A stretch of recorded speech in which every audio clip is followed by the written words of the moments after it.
my goal for the workshop is to find out information about clinical trials.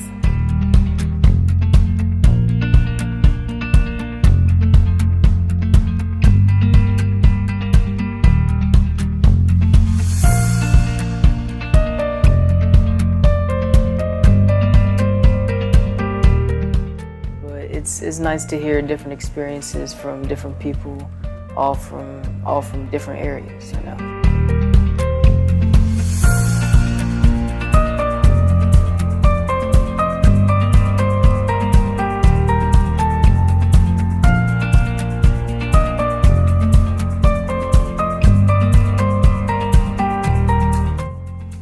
At the end of the day, it's about us. Like as far as like sickle cell disease, sickle cell research and things like that, because there's so many different forms of sickle cell and sickle cell affects everybody different. There's a lot that we don't know as patients about clinical trials, and you don't always feel as if your point of view is, needed or wanted. And today, that's what was the focal point, how we feel about clinical trials, what can we do to join clinical trials, and what information is out there for us regarding clinical trials. I got things like never stop moving forward and forge ahead, and I have like shoes because as C, you're always like concerned about your health and what you got to do and hip replacements, and it's like you just put that in the back of your mind and you just like pretty much keep going. I see that there are a lot of younger people who have sickle cell here, even family members, like somebody may have sickle cell and their children are actually here learning. I think that that's very, very important too, and it's very good for them to learn that somebody is interested in their condition. That's not just when they go to the hospital every day. This is like a formal gathering for the betterment of their lives and their future. So I think that the workshop is very positive in that manner. It makes I would see my mom in the emergency room and she was like shaking. She was really, really upset because of her illness, and it would make me really sad because I didn't know how much time she had. Like I knew she was in pain and knew she needed to be treated right away, but she couldn't because of outlying factors, and it made me scared. This person right here, she looks like she's living her best life. She's smiling, she looks gorgeous. But that's how doctors see us when we go to the emergency room. On the outside, we look like fabulous, we're amazing. So when we're in pain and we're really going through it, they don't believe us. The creation of the problem is the fact that the American Medical Association and the medical schools do not teach enough about sickle cell for the doctors. So you virtually get in the emergency room people who know very little to nothing about sickle cell. So we've got to get more taught in the medical school.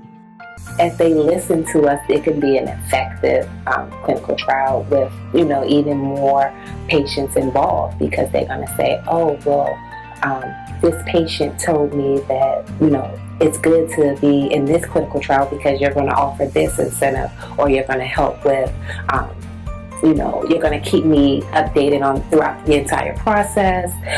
So things like that are important. And when they hear from an actual patient, I think that's going to be very beneficial. I'm very much willing to share my medical information.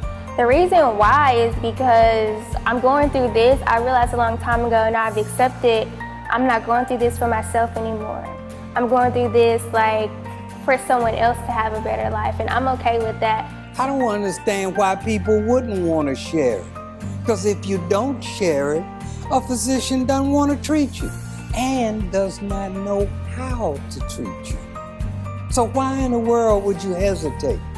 I created two pieces of art in 1997 when I just came out from the hospital. And one of them is with a hand, it's called Hope. The second one is with tears, and it's on my shirt right here. And that's called 10 Redefined. But Hope is a piece that has been used around the country, and it's spread around the world. And it's been something that gave me a lot of encouragement because I see a lot of people using it. And I have sickle cell myself, and I'm struggling. I lost the vision in my eye. There's so many things that happened. And I think we all need to have some hope of a cure or some new treatments.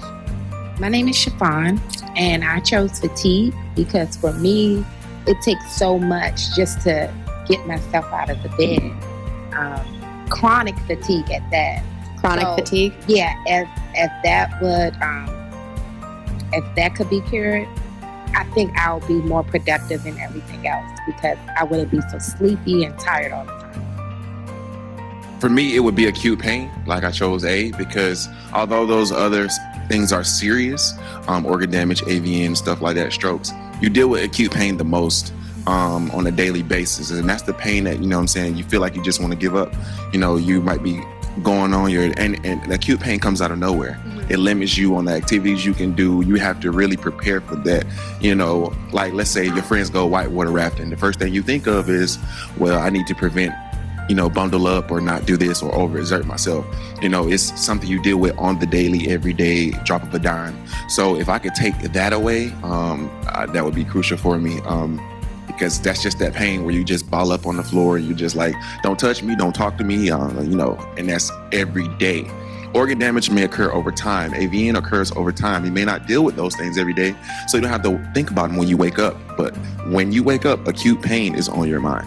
Sickle cell is breezed through like a paragraph in medical books if you're not a hematologist. So the new nurses and new doctors get there and they're taught the bias from the doctors who's been there that, oh, these are just drug seekers. They're here for this and that, but they're not getting true education. So I think if we start at the ER level, educating them with workshops like this, you know, give some CME credits or something, and really teach them what sickle cell is and the importance of empathy, it would make lives better for patients across the country. I don't think a cure is going to be for everybody initially. I think if we have better treatments, then that's going to be more universal. And as we're getting treatment today, then we can get the cure tomorrow. But you have to be working on the cure, but I think you want the treatments and the cure working along. You know, when you come to these events, you learn a lot. Sometimes you think you know it all, you've seen it all, but it's not until you meet somebody and they share something different with you that you realize, oh, you know, there's something I never thought about, or there's something I never thought, you know, I never realized it. So it's important. And then also coming to these events, you're able to share your concerns, your feelings, where the medical team, you know, like you guys, the ASH Foundation, you know, get to hear it. And so whatever decisions that they make, they can implement those concerns into it and you know, help both ends of the equation. Take pain seriously, and it is subjective data, what the patient is telling you. But also remember that we're in chronic pain. So we're used to living with pain day in and day out. The older we get, the more chronic pain we have due to the tissue damage that's occurring on a daily basis. Whether we're in crisis or not, tissue damage is occurring. And as a result, we're in pain all the time. So if I'm on the phone, or if I'm talking, or if I'm laughing, or if I'm eating, that doesn't mean I'm not in pain. If I'm sleeping, that doesn't mean I'm not in pain. Just because I find other coping mechanisms to deal with it, it doesn't remove the pain. Unfortunately, at this point, the only thing that can remove the pain is treatment. So treat us as best as you can. Look for the resources wherever you can find them, and believe your patient. Believe them. Amen. You just gotta care about people. I do nursing at the funerals and at the church and stuff, and that's one of the best things I ever done, because it's helping people, you know. And this is a disease where people need help. They need help, and it's not always the doctor.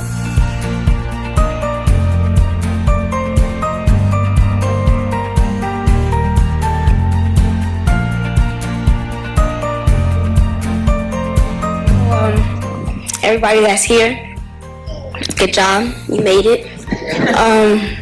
I know it's hard, you know, gotta go through some pain, you know, gotta survive, but don't give up, and anything worse could probably happen, and make sure you fight through. I know when it feels like that you're not gonna make it, you still gotta make it, because there's always a tomorrow, maybe, but sometimes.